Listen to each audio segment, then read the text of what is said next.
찬양합니다. 세상에 수많은 조건들이 우리 앞에 펼쳐질지라도 우리가 전심으로 붙들어야 할 것은 오직 주님뿐이신 줄 믿습니다.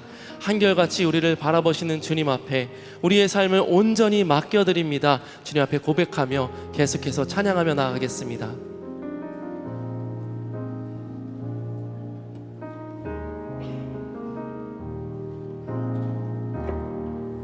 주님 손에 맡겨드리리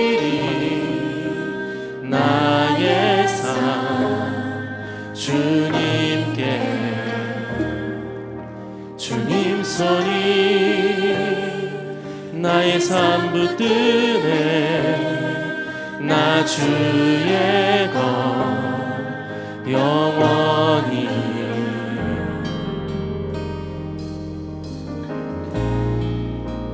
내가 믿는 분 예수, 내가 속한 분 예수, 삶의 이유 되시네. 내 노래 되시네. 내가 믿는 분 예수, 내가 속한 분 예수, 삶의 이유 되시네. 내 노래 되시네.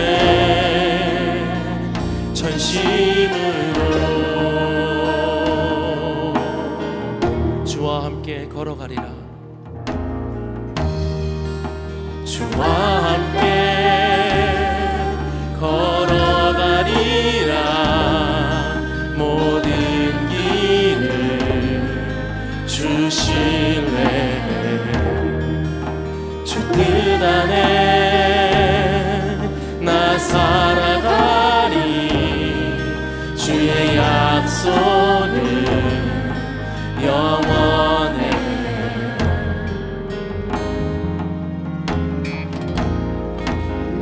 내가 믿는 분 예수, 내가 속한 분 예수, 삶의 이유 되시네. 내 노래 되시네. 내가 믿는 분 예수, 내가 속한 분 예수, 삶의 이유 되시네. 내 노래 되시네. 내가 믿는 분 예수, 내가 속한 분 예수, 삶의 이유 되시네. 우리 전심을 다한 고백으로 한 번 더 고백하며 나아갑시다. 내가 믿는 분 예수, 내가 속한 분 예수, 삶의 이유 되시네. 내 노래 되시네. 전심으로.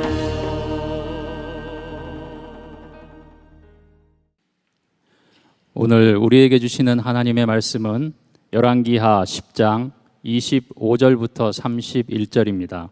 열왕기하 10장 25절부터 31절입니다. 번제드리기를 다하매 예후가 후위병과 지휘관들에게 이르되 들어가서 한 사람도 나가지 못하게 하고 죽이라 하매 후위병과 지휘관들이 칼로 그들을 죽여 밖에 던지고 바알의 신당 있는 성으로 가서 바알의 신당에서 목상들을 가져다가 불사르고 바알의 목상을 헐며 바알의 신당을 헐어서 변소를 만들었더니 오늘까지 이르니라. 예후가 이와 같이 이스라엘 중에서 바알을 멸하였으나 이스라엘에게 범죄하게 한 느밧의 아들 여로보암의 죄 곧 베델과 단에 있는 금송아지를 섬기는 죄에서는 떠나지 아니하였더라. 여호와께서 예후에게 이르시되 내가 나보기에 정직한 일을 행하되 잘 행하여 내 마음에 있는 대로 아합 집에 다 행하였은즉 내 자손이 이스라엘 왕위를 이어 4대를 지내리라 하시니라. 그러나 예후가 전심으로 이스라엘 하나님 여호와의 율법을 지켜 행하지 아니하며 여로보암이 이스라엘에게 범하게 한 그 죄에서 떠나지 아니하였더라. 이는 살아계신 하나님의 말씀입니다. 아멘. 오늘 여러분들과 함께 모양은 위선이다 이런 제목으로 예후에 대한 이야기를 함께 나누려고 합니다. 벌써 여러 왕들을 거쳐왔기 때문에 또 사울부터 다 외우자 그러면 스트레스를 무지하게 받을 것 같아요. 그래서 이렇게 딱 잘라서 지난주부터 이제 왕의 이름을 조금 기억해 보려고 합니다. 지난주 왕 누구였죠? 아합이었어요. 아합. 네. 알지만 대답을 안 하는 걸로 제가 생각을 할게요. 북이스라엘의 가장 간악했던 그러나 가장 강력한 왕국을 이루었던 북이스라엘의 아합에 대한 이야기를 했습니다. 오늘 예후는 아합을 심판하기 위해서 하나님께서 엘리야에게 군대 장관이었던 예후에게 기름을 부어주고 왕이 되게 한 사람입니다. 그는 북이스라엘의 10대 왕이 됩니다. 아합은 왕이 돼서 엄청난 종교 개혁을 하죠. 아합의 아들이었던 요람을 죽이고 그의 아내 이세벨을 죽입니다. 그리고 모든 바알 신전들을 다 불사르고 바알의 제사장들을 다 제거하는 엄청난 종교 개혁을 한 사람이 예후입니다. 그런데 오늘 말씀의 제목이 뭐예요? 모양은 위선이다. 예후가 엄청난 종교 개혁을 했음에도 불구하고 우리는 그가 전심으로 종교 개혁을 한 사람이 아니라 위선자다 이렇게 평가를 합니다. 자, 오늘 말씀 가운데 여러분들의 마음이 좀 불편해졌으면 좋겠다. 우리들의 마음을 한번 점검했으면 좋겠다.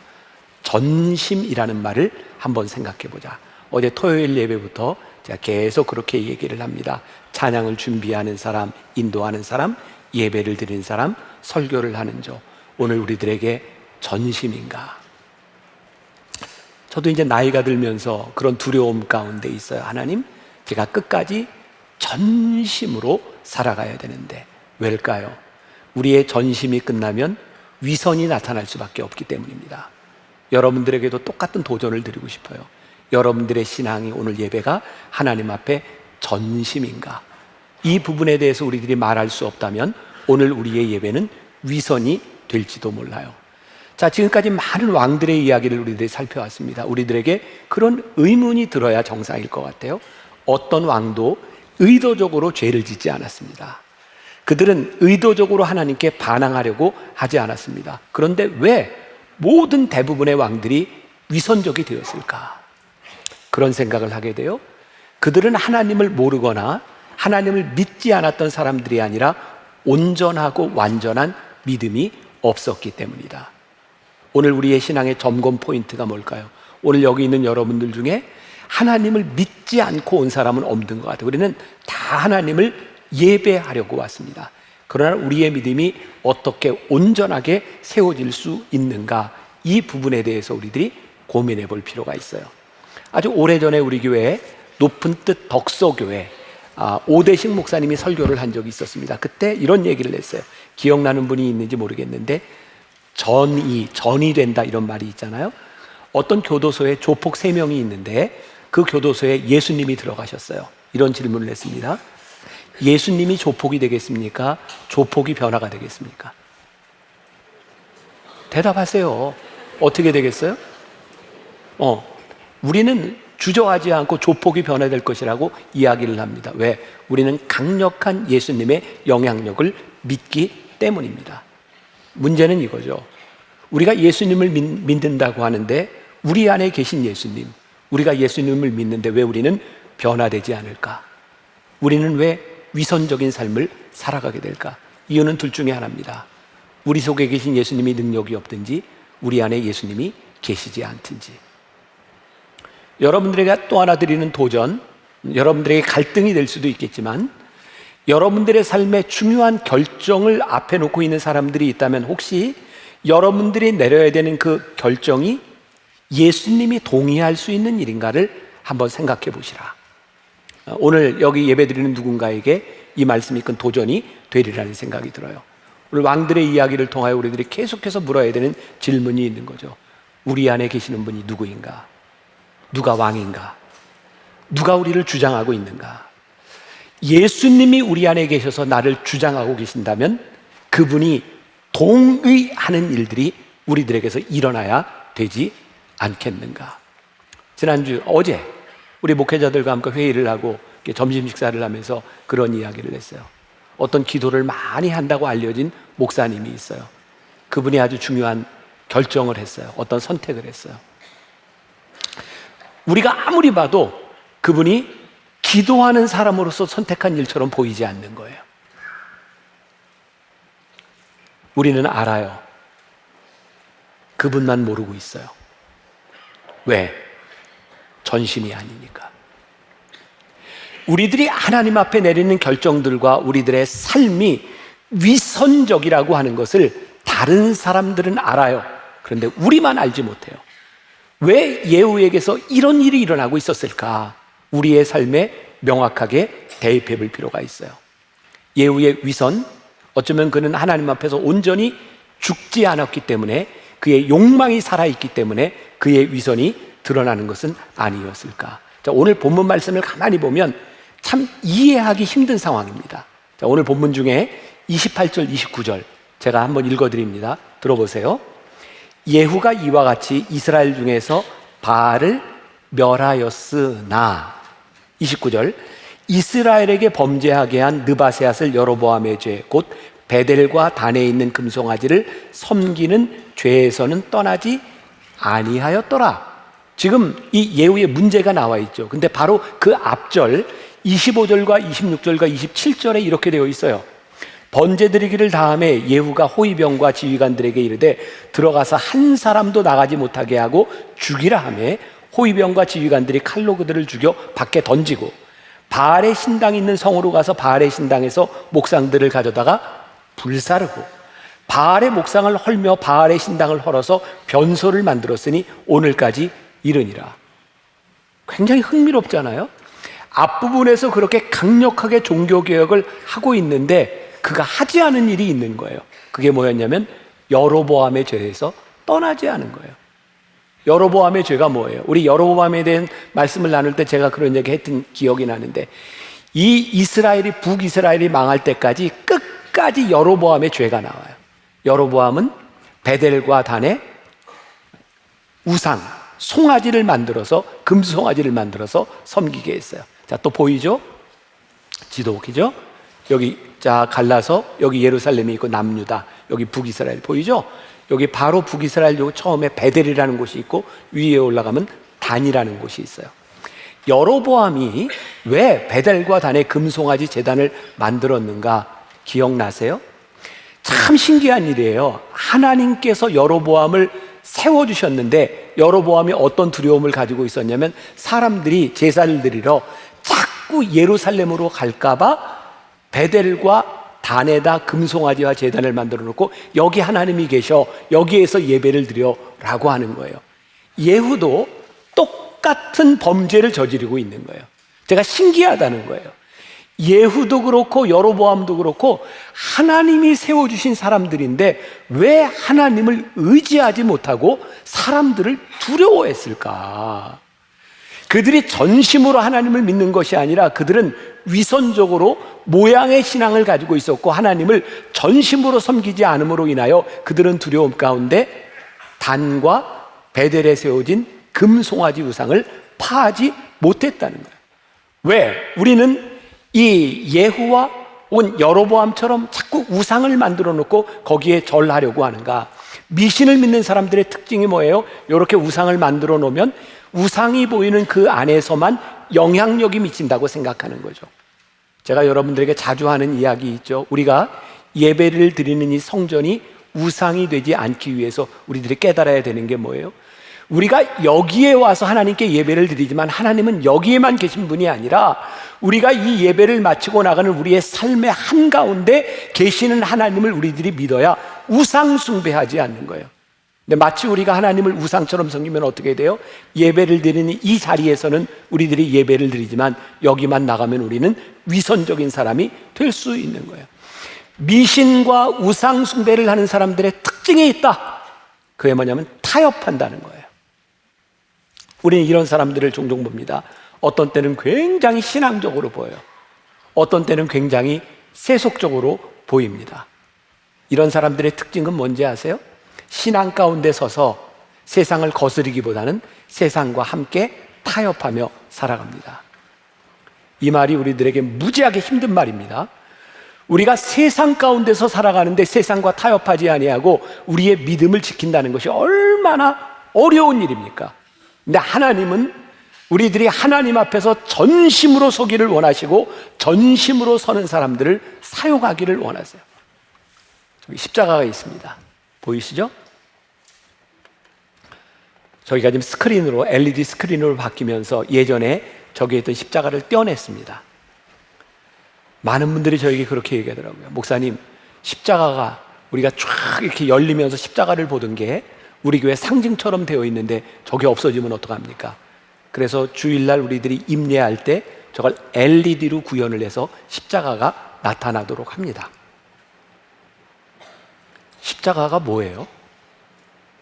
여기 있는 여자분들 중에 아마 많은 분들이 십자가 목걸이를 하고 있을 것 같고, 심지어는 십자가 귀걸이도 하고 십자가에 대한 많은 상징들을 우리들이 가지고 다닙니다. 십자가가 뭐예요? 사형틀입니다. 예수님 당시에 사형수를 죽이는 사형틀이 십자가입니다. 근데 우리는 왜 교회에 십자가를 달아놓고 우리는 목에 십자가를 걸고 우리들이 살아갑니까? 이유가 딱 한 가지입니다. 십자가를 볼 때마다 우리는 세상과 타협하지 않고 살아가겠습니다. 그래서 우리들이 십자가를 걸어놓고 삽니다. 근데 십자가를 걸고 우리들이 세상과 타협하고 있다면, 우리들이 전심으로 하나님 앞에 믿음 생활을 잘못하고 있다면 뭔가 잘못되어 가는 거죠. 타협이 뭡니까?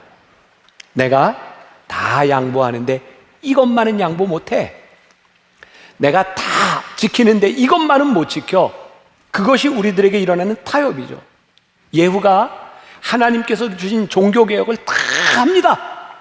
근데 문제는 뭐예요? 이것만은 못하는 겁니다. 단과 베델에 설치한 금송아지만은 제거를 못하는 겁니다. 왜요? 그거 제거하면 내 왕권이 흔들릴까 봐. 두려움 가운데 하나님 앞에 전심으로 살아가지 못하는 겁니다. 우리 크리스찬들이, 하나님을 믿는 사람들이 왜 무너집니까? 전심으로 살아가지 못하고 우리들이 타협하기 때문에. 오늘 말씀이 여기 있는 누군가에게 오늘 들려지는 하나님의 말씀일 수 있다. 여러분들이 오늘 예배당을 마치고 나가서 중요한 결정을 해야 되는 그 시기 가운데 하나님, 이것이 타협인지 하나님 앞에 전심인지를 구별할 수 있는 마음을 우리들에게 허락하여 주옵소서. 예후를 바라보며 우리들은 이런 생각을 하게 됩니다. 전심으로 그 길을 가야 하지 않겠습니까? 오늘 본문 말씀 30절과 31절을 보면 예후에 대한 평가를 이렇게 내리고 있어요. 자, 읽어드립니다. 제가. 여호와께서 예후에게 이르시되 내가 나보기에 정직한 일을 행하되 잘 행하여 내 마음에 있는 대로 아합 집에 다 행하였은즉 내 자손이 이스라엘 왕위를 이어 4대를 지내리라 하시니라.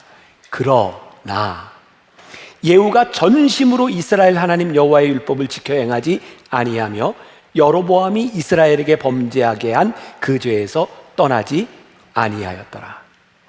전심이 아닌 것은 위선이 됩니다. 위선은 누군가를 신경 쓰며 솔직하지 않은 마음. 사람들은 이러한 위선에 속아 넘어갈지 모르지만 하나님은 우리의 위선에 속아 넘어가시지 않습니다. 이런 이야기가 있어요. 옛날 신앙생활 하던 분들은 철야 예배라고 하는 걸 기억하실 것 같아요. 기억하세요? 옛날에는 금요일 날 철야 예배를 드리면 언제까지 예배를 드렸던 기억이 나나요? 막 1시, 2시까지 기도를 하고 그 다음에 새벽 예배까지 이어가는 게 철야 예배였어요. 근데 언제부터인가 그 철야 예배가 많이 힘들어지면서 금요 심야 예배 이렇게 명칭이 바뀌어지고 금요 저녁 예배 이렇게 명칭이 바뀌어지고, 저희 교회는 아예 요즘 금요일 날 예배를 안 드리고 목요 찬양 예배로 우리들이 예배를 드립니다. 힘든 거예요. 어떤 교회에서 안 되겠다, 우리 신앙의 야성을 회복해야 되겠다. 그래서 목회자들과 재직들이 모여서 어떤 결정을 했냐면 우리 다시 심야 철야 예배를 해보자. 그래서 이제 새벽 1시, 2시까지 예배를 드리게 된 거예요.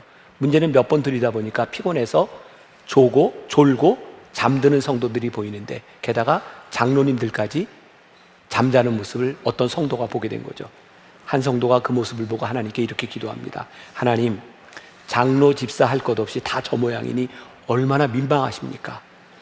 그때 하나님께서 이렇게 말씀을 하십니다. 얘야, 그렇게 깨어서 남의 흉이나 볼 거면 너도 얼른 자라 라고 말씀을 하셨어요.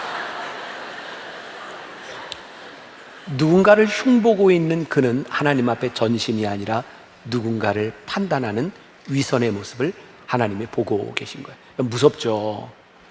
우리들이 하나님을 믿는다고 하면서 우리들은 누군가를 판단하는 위치에서 위선적일 때가 많아요. 우리 옛말에 혼내는 시어머니보다 말리는 시누이가 더 밉다라는 말이 있어요. 뭘까요? 시누이가 엄마 그만하세요. 아유 얼마나 힘든데, 그렇게 말리는 걸 보면 며느리가 막 화가 나는 거죠. 왜? 진심이 아닌 걸 아니까. 그래서 혼내는 시어머니보다 말리는 시누이가 더 밉다라는 말이 있어요. 진심이 아니기 때문에 옆에 있는 사람은 알아요. 그 행위가 선하지 않다는 것을 알아요. 예후가 바알의 신상을 다 부숴버리고 이방 숭배자들을 다 죽여버렸다 할지라도 그 마음이 하나님을 향한 전심이 아니라 그의 정권을 유지하기 위하여 그 신상을 남겨놓았다고 하는 것을 하나님이 보고 계신 거예요. 위선이다. 그의 전심은, 진심은 무엇이었을까요? 그의 과도한 행위, 그가 어떤 행동을 했는가. 여러분들이 이번 시리즈를 지나는 동안 열왕기 상하, 역대기 상하를 한번 읽어보자라고 했는데, 제가 그냥 다 읽고 있다고 생각해야 제 마음이 편하겠죠? 네. 그래요. 네. 오늘 말씀을 듣고 또 가서 좀 읽어볼 사람도 있겠죠? 네, 열왕기하 9장과 10장에 보면 요 예후에 대한 이야기가 나오거든요. 하나님께서 엘리사에게, 예후에게 기름을 부으라 말씀하시고, 예후는 기름 부음을 받고 왕이 돼서 조금 전에 이야기했던 것처럼 아합의 아들, 그리고 이세벨, 그리고 모든 바알 신상들을 다 제압합니다. 그런데요, 이 예후가 무지무지하게 잔인한 일을 행합니다. 유다의 왕, 남유다의 왕 아하시아를 죽이고 그의 형제 42명을 학살합니다. 잔인한 그의 모습과 그의 심판이 나옵니다. 우리는 그의 의도를 보게 됩니다. 그가 종교 개혁만을 하려고 하는 것이 아니라 유다왕 아하시아를 죽이고 그의 형제들을 다 죽음으로 인하여 그가 권력을 잡고자 하는 욕망이 그에게 있었음을 보게 됩니다. 과유불급이라는 말이 있습니다. 이 말씀을 묵상했던 우리 권사님 중에 하나가 정말 좋은 글을 이렇게 올려줬어요. 저는 예전에 순종을 이렇게 생각했어요. 온, 오프 개념으로 순종을 하든지 불순종하든지 그게 순종이냐 불순종의 이 문제다. 근데 오늘 말씀을 보면서 예후를 생각하면서 진짜 순종은 온, 오프에 대한 문제가 아니라 어떻게 순종하느냐에 대한 문제이구나. 하나님은 너 순종할 것이냐 아닐 것이냐를 떠나서 내가 진짜 어떻게 순종하는 것이 옳은 것이냐를 우리들에게 묻고 계시다. 자, 예후가요, 하나님의 명령을 따라 종교 개혁을 했는데 어느 순간 그가 심판자가 되어서 사람들을 학살하는 잔인한 일을 행하고 있는 거예요. 그는 자신이 하나님의 일을 행한다고 하지만 그는 잔인한 일을 행하고 있어요. 이 묵상팀의 권사님이 토크 밸류라고 하는 단어를 썼더라고요. 제가 찾아보니까 저런 말이에요. 특정 힘으로 조여달라는 요청. 목수가 만드는 게 뭘까요? 이걸 단어가 생각이 안 나네. 목수가 만드는 거. 예, 거기에 이렇게 이게 조이는 게 나사를 이렇게 조이잖아요. 그러면 요 깊이, 장력 이런 거에 따라서 적정하게 토크 밸류를 알려준답니다. 그 토크 밸류에 맞게 조여야 나무가 헐렁해지지 않든지 쪼개지지 않든지 한다는 거예요. 근데 문제는 이 사람들이 익숙해져서 손맛을 알게 되면 토크 밸류를 잘 안 지킨답니다. 내 손맛에 따라 그냥 조이게 되면 헐렁해지기도 하고 쪼개지기도 한답니다. 굉장히 좋은 인사이트라는 생각이 들었어요. 우리가 처음 하나님 앞에 순종할 때는 큰 문제가 없습니다. 그런데 그 순종을 통해 우리들이 맛을 알고 이게 내 마음대로 되는 거야 라고 생각하는 순간 과유불급, 하나님의 명령을 떠나서 우리들의 마음대로 순종하는 일들이 나타나게 되는 거예요. 예후는 하나님의 심판이라고 생각하고 모든 바알의 선지자들, 바알의 제사장들을 다 제거했는데 그가 심판관이 되고 나니까 하나님 앞에 순종하는 것이 아니라 잔인한 일을 행하게 되는 거예요. 우리가 늘 하나님 앞에서 우리들의 전심과 우리들이 하나님 앞에서 말씀을 생각하지 않으면 우리들이 어느 한순간에 위선자가 될 수 있다는 게 얼마나 무서운 일인지 몰라요. 예수님께서 이 땅 위에 공생애를 사실 때 바리새인들을 향해 무섭게 말씀하셨던 게 뭐예요? 이 회칠한 무덤과 같은 자들아, 이 위선자들아. 근데 그들이 어떤 사람이었습니까? 그들은 하나님께서 주셨던 율법을 잘 지키려고 노력했던 사람이에요. 그들은 안식일을 잘 지키려고 노력했고 금식하려고 노력했던 사람들이었어요. 말씀을 잘 지키기 위해서. 그래서 그들은 말씀을 잘 지키기 위해서 이렇게 해야 돼, 이렇게 해야 되라고 하는 248개 조항을 덧붙입니다, 율법에. 그리고 이렇게 하지 마라라고 하는 조항을 365개를 덧붙입니다. 이걸 미슈나라고 부릅니다. 그리고 심지어 안식일을 위한 규정만 39개를 덧붙입니다. 근데 예수님은 그들을 향해 뭐라고 말씀하셨어요? 이 위선자들아, 너희들이 하나님의 말씀을 잘 지키기 위해서 덧붙인 그 조항으로 인하여 너희들이 하나님의 마음을 떠났다. 너희들은 위선자라고 말씀하고 있는 거예요. 참 신기하죠? 하나님의 말씀을 믿고 하나님의 말씀대로 따라가면 되는데 그 이외의 것을 덧붙임으로 인하여, 신앙의 규칙들을 덧붙임으로 인하여 내가 지키는 것으로 인하여 남을 정죄하게 되는 거예요. 자신의 생각한 것을 지키기 위해 사람들을 정죄하는 모습들, 심지어 하나님의 말씀보다 앞서가는 모습들. 제가 오늘 여러분들에게 중요한 기준을 하나 알려드립니다. 요즘 유튜브들 알고리즘을 타고 우리나라 사람들, 신앙인들을 아주 극단화시키는 양극으로 치닫고 있어요. 잘 보세요. 어떤 사람이 나와서 꼭 이렇게 하는 사람에게 열광합니다. 누군 이게 잘못됐고, 누군 이게 잘못됐고, 누군 이게 잘못됐고, 계속 잘못을 지적합니다. 자기가 심판관이 되어 있어요. 위선입니다. 여러분들이 유튜브를 보고 여러분들이 볼 때에 늘 누군가의 잘못만을 지적하는 심판관이 되어 있는 사람들을 조심하십시오. 우리들에게 중요한 건 내가 하나님 앞에서 전심으로 나의 신앙을 지키는 일들이에요. 여러분, 심지어 성만찬을 하는데 기독교 역사 가운데 성만찬 할 때 먹는 빵 있잖아요. 이거를 삼키느냐 씹느냐 이거 가지고 논쟁이 있었던 거 아세요? 너무 웃기잖아요. 저희 장모님은 압력밥솥에 밥을 하고 밥을 뜰 때 늘 십자가를 그리고 밥을 뜹니다. 우리 장모님의 습관이에요. 잘못된 거 아니죠. 믿음으로 십자가를 긋고 우리 밥 먹을 때 십자가 생각하는 거. 근데 만일 십자가를 안 긋는 사람을 저게 신앙이라고 말하면 이거 잘못된 겁니다. 구분이 되세요?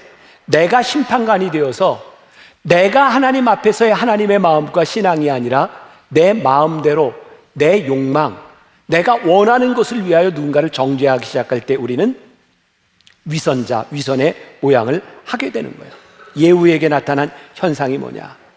그는 하나님의 말씀을 순종하며 시작했지만 그 순종 위에 자신의 욕망이 딱 올라가는 순간 그가 원하는 것을 이루기 위해 그가 했던 일들은 위선의 모양으로 생겨지게 되는 거예요. 우리들에게 욕심이 생길 때에 자신의 능력을 과시하고 싶은 마음이 많은 신앙인들과 사명자를 넘어지게 합니다. 우리 되게 힘든 얘기입니다. 신앙생활을 열심히 하고 봉사를 열심히 하는 우리들, 내가 사명자로 살아가는데 언제부터인가 이 능력을 좀 과시하고 싶어. 그리고 과유불급, 이걸 넘어가는 순간 우리는 쉽게 타락의 길을 갑니다. 하나님의 사명으로 시작한 인생이 욕심으로 무너져 내리지 않도록. 잘 알려진 이야기죠. 아프리카에서 원숭이를 잡는 두 가지 방법이 있다 그러잖아요. 하나는 원숭이가 좋아하는 단 거에다가 이렇게 술을 타서 단술을 만들어 놓으면 원숭이가 그거 먹고 또 먹고 또 먹고 취해서 쓰러지면 잡는답니다. 또 하나의 방법은 원숭이가 좋아하는 넛스를 넣은 이 좁은 호리병을 만들어 놓으면 원숭이가 이렇게 하나씩만 꺼내서 먹으면 되는데 그거를 꽉 잡고 놓지 못하는 순간 그냥 잡으면 원숭이는 쉽게 잡힌답니다. 참 신기한 일입니다. 우리들에게 주어진 것들을 우리들이 감사하며 받으면 될 텐데 욕심이 들어가는 순간 우리는 넘어지게 되어 있어요. 우리 인류 최초의 죄가 뭡니까? 하나님께서 아담과 하와에게 에덴 동산의 모든 것들을 주셨어요. 근데 딱 한 가지, 선악과만은 먹지 말아라. 참 신기하죠? 모든 것을 주신 것에 대한 감사가 눈에 보이는 게 아니라 그거 하나를 먹지 못하게 한 것에 대한 불평이 들어와요. 왜 우리는 하나님께 순종하는 것을 축복이라고 생각하지 않고 내가 마음대로 하는 것을 축복이라고 생각하게 되었을까요? 우리들의 삶에 생겨지는 불만들은 사실은 부족함 때문이 아닙니다. 우리들에게 생겨지는 욕심 때문에 우리들에게 불평이 생기는 거예요. 참 너무너무 흥미로운 일이에요. 우리가 하나님 앞에 전심으로 하나님 앞에 우리들이 순종해야 되는 것이 무엇인지를 우리들이 보기 시작할 때 우리는 위선이 아니라 전심으로 살아갈 수 있는데, 자, 오늘 우리가 읽은 본문 말씀은 아니지만 열왕기하 10장 16절에 보면 이런 구절이 나와요. 잘 보세요. 이르되 나와 함께 가서 여호와를 위한 나의 열심을 보라. 예후가 지금 뭐 하고 있어요? 여호와를 향한 나의 열심을 보라. 그는 하나님 앞에 사명자가 된 것이 아니라 이미 그의 욕심을 드러내고 싶은 그의 욕망들이 다 드러내고 있어요. 아합의 집안을 다 심판했어요. 하나님의 말씀대로 바알을 다 심판했어요. 그런데 그가 깨지 못한 것, 그의 욕심으로 인하여 그는 끝까지 전심으로 그 길을 가지 못했어요. 잘못된 기준. 왜 우리들은 사람들이 있는 곳에서 기도하며 때때로 큰 소리로 기도하고 우리는 왜 봉사하고 섬기고 있는가? 끝까지 하나님을 의식하지 않는 우리의 열심은 언제든지 변질될 수 있다는 것을 예후를 통하여 보게 됩니다. 끝까지 하나님을 의식하지 않는 삶은 우리들이 언제든지 위선에 빠질 수 있다는 것을 보여줍니다. 우리 인간들에게 가장 치명적인 유혹, 그건 위선입니다. 하나님의 이름 위에 살짝 내 욕망을 올려놓고 내가 신앙이라고 하는 이름 위에 살짝 내 욕망을 얹어놓는 순간 우리는 위선자가 됩니다. 말씀 적용해야죠. 여러분들이 말씀을 듣고 이제 한 주간을 세상에서 살아갑니다. 어떻게 사시겠습니까? 하나님께서 우리들에게 주신 이 일들이 우리들에게 주신 사명이 위선이 되지 않도록 여러분들이나 저나 애써 봅시다. 전심으로 하나님, 저에게 주어진 순종, 온 오프가 아니라 하나님이 우리들에게 원하시는 삶이 어디까지인지를 생각하고 말씀 앞에서 우리를 비추어 보며 우리 인생의 중요한 결정의 시기에 이것이 타협이 아닌지를, 이것이 내 욕심과 내 욕망이 아닌지를 우리들이 살펴볼 수 있기를 하나님 원합니다. 우리들에게 전심, 그 마음을 허락하여 주옵소서. 그래서 여러분들이 다음 주에 이 예배당에 모일 때 그런 마음으로 모였으면 좋겠어요. 하나님, 제가 한 주간 전심으로 살았습니다. 제가 믿음으로 살아가려고 애썼습니다. 하나님, 제가 타협하지 않았습니다. 제가 그리고 오늘 이 자리에 예배자로, 믿음의 사람으로 제가 하나님 앞에 부끄러움 없이 이 자리에 나왔습니다. 우리가 그렇게 기도하고 그렇게 예배할 수 있는 사람이 되어야 하지 않겠습니까? 아멘 타이밍이에요. 되어야 하지 않겠습니까? 아멘. 우리가 그 믿음으로 한 주간 잘 승리할 수 있기를.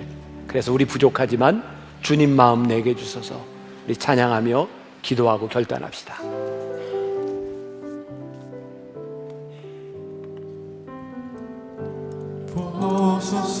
주님 나의 마음은 선한 것 하나 없습니다. 그러나 내 모든 것 주께 드립니다. 사랑으로 안으시고 날 새롭게 하소서. 보소서 주님 나의 마음은 선한 것 하나 없습니다. 그러나 내 모든 것 주께 드립니다. 사랑으로 안으시고 날 새롭게 하소서. 주님 마음 내게 주소서. 내 아버지 주님 마음 내게 주소서. 나를 향하신 주님의 뜻이 이루어지도록 주님 마음 내게 주소서. 주님 마음 내게 주소서. 내 아버지 주님 마음 내게 주소서. 나를 향하신 주님의 뜻이 이루어지도록 주님 마음 내게 주님 마음 내게 주소서. 내 아버지 주님 마음 내게 주소서. 나를 향하신 주님의 뜻이 이루어지도록 주님 마음 내게. 우리 다시 한번 주님 마음 내게 주소서. 내 아버지 주님 마음 내게 주소서. 나를 향하신 주님의 뜻이 이루어지도록 주님 마음 내게 주소서. 찬양 하나 더 부르고 싶은데 우리 아까 불렀던 찬양 주님 손에 맡겨드리리. 한번 가사를 생각하면서 다시 한번 불러봅시다. 주님 손에 맡겨드리리. 나의 삶 주님께 주님 손이 나의 삶 붙들네. 나 주의 것 영원히. 주님 손에